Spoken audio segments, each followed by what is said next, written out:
আসসালামু আলাইকুম গাইজ, সবাই কেমন আছেন? আশা করি আপনারা সবাই ভালো আছেন। আলহামদুলিল্লাহ আমি ভালো আছি। নিউ ব্লগে আপনাদের সবাইকে স্বাগতম। নিয়ে আসছি নতুন একটি রেসিপি, দুধ দিয়ে ছানার সন্দেশ। আশা করি সবাই দেখবেন। আমি হচ্ছে এখানে 2 লিটার দুধ নিয়েছি। তারপর হচ্ছে এখানে আমি একটা লেবু আর কি পুরোটা ইউজ করব। আপনারা চাইলে এখানে হচ্ছে ভিনেগার ইউজ করতে পারেন। আমার হাতে এই মুহূর্তে ভিনেগার ছিল না, তাই হচ্ছে আমি একটা লেবু আর কি ইউজ করব। আমি দুধটা আগে ভালোভাবে এটা ফুটিয়ে কিছুটা টানিয়ে রাখছি, কিছুটা কমিয়ে। তারপর হচ্ছে আমি এখানে 2 কাপ আর কি এক্সট্রা ভাবে সরিয়ে রাখছি, এটা আমি পরে কাজে লাগাবো দেখবেন। এখন আমি দুধটা আবার ভালো করে বলক দিয়ে পুরো লেবুটা দিয়ে দিব এখানে। আপনি চাইলে লেবুটা একসাথে এটা চিপে একটা বাটিতে নিতে পারেন, তারপর পুরাটা ঢেলে দিবেন, তাতে সহজ হয় ভালো। আমি হচ্ছে এক টুকরা করে চিপে দিলাম।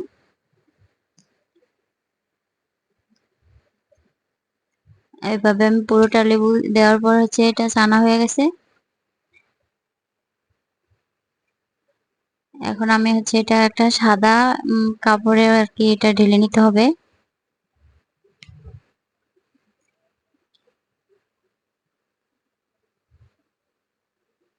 আমি এটা ঢেলে নিলাম, আর হচ্ছে এটা ভালো করে ঢেলে ভালো করে হচ্ছে এটা পরিষ্কার করে নিতে হবে। যেমন হচ্ছে লেবুর যে এটা গ্রান ওটা হচ্ছে ছাড়াতে হবে। এটা যত ভালো করে ধুবেন তত ভালো হবে, আপনার টক ভাবটা চলে যাবে। আর হচ্ছে এটা লেবুর আর গ্রানটা থাকবে না।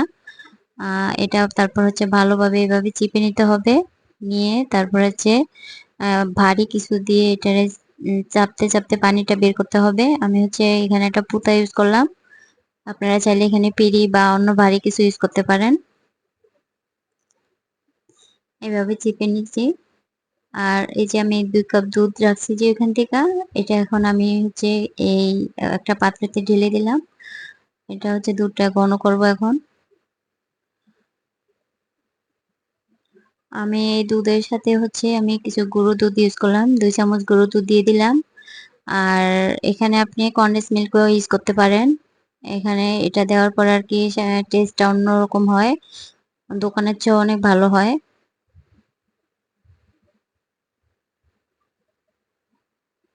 আমি এটা এভাবে নাড়তে নাড়তে ঘন হয়ে যাবে। তারপর আমি এখানে ইউজ করবো হচ্ছে 1 কাপের মতো চিনি। আপনারা আপনাদের মতো করে যে যেরকম মিষ্টি খান ওইভাবে ইউজ করবেন। আমি হচ্ছে যে ছানাটা রেখে দিয়েছি ওটা হচ্ছে এখন আমি ভালো করে হাত দিয়ে মিহি করে নিতে আসি। দলা বেঁধে যেন না থাকে, ভালো করে এইভাবে মিহি করে নিতে হবে।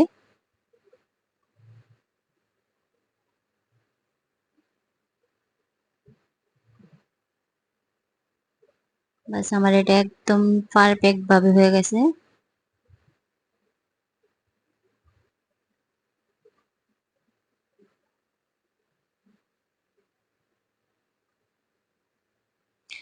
দুটো পর্যায়ে ঘন হয়ে গেছে, এখন আমি চিনি দিয়ে দিব।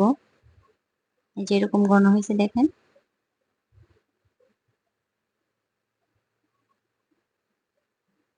আমি হচ্ছে প্লেটের ভিতরে আগে হচ্ছে একটু তেল মালিশ করে নিলাম, কারণ আহ, এখানে আপনি চাইলে ঘিও ইউজ করতে পারেন। আমি একটু তেলই দিয়ে দিলাম যাতে নিচে লেগে না যায়। আর এখানে আমি 1 কাপের মতো হবে চিনি দিয়ে দিছি।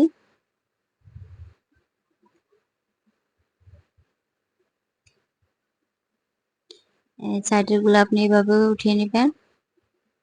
চিনিটা দেওয়ার ফলে আর কি একটু পাতলা হয়ে যাবে, তারপর আবার এভাবে নাড়তে নাড়তে ঠিক হয়ে যাবে। এখন এই পর্যায়ে আমি এই যে ছানাটা দিয়ে দিচ্ছি। দিয়ে হচ্ছে আপনাকে ভালোভাবে নাড়তে হবে। আমার হাতে লেগে গেছে, বাস আমি আবার এটা উঠিয়ে ফেললাম, উঠিয়ে ধুয়ে নিছি আর কি হাতটা। এভাবে চামচ দিয়ে চামচের পিঠ দিয়ে আর কি এভাবে ইয়ে করতে হবে, ভাঙতে হবে। এভাবে নাড়তে নাড়তে ঘন হয়ে যাবে। এই পর্যায়ে আপনাকে সাবধানে কাজ করতে হবে। এগুলা হচ্ছে যেহেতু কমে গেছে আর এটা ফুটে ফুটে হচ্ছে চারিদিক ছড়িয়ে যায়, আপনার গায়ে হাতে লাগতে পারে। আপনি সাবধানে কাজ করবেন।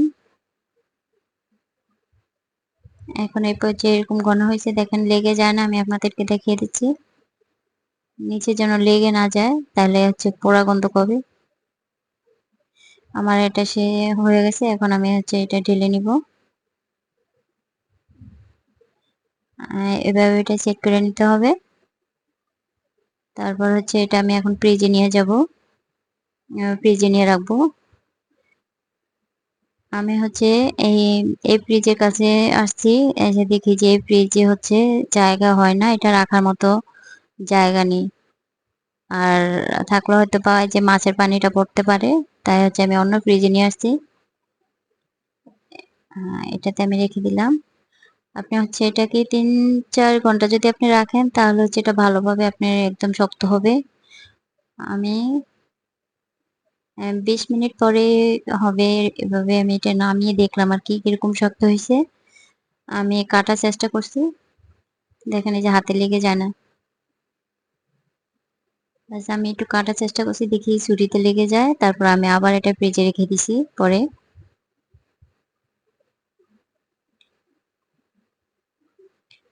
পরে আমি এটা যখন বের করছি, দেখেন এরকম শক্ত হয়েছে। মাশাআল্লাহ, খেতে অনেক স্বাদ হয়েছে।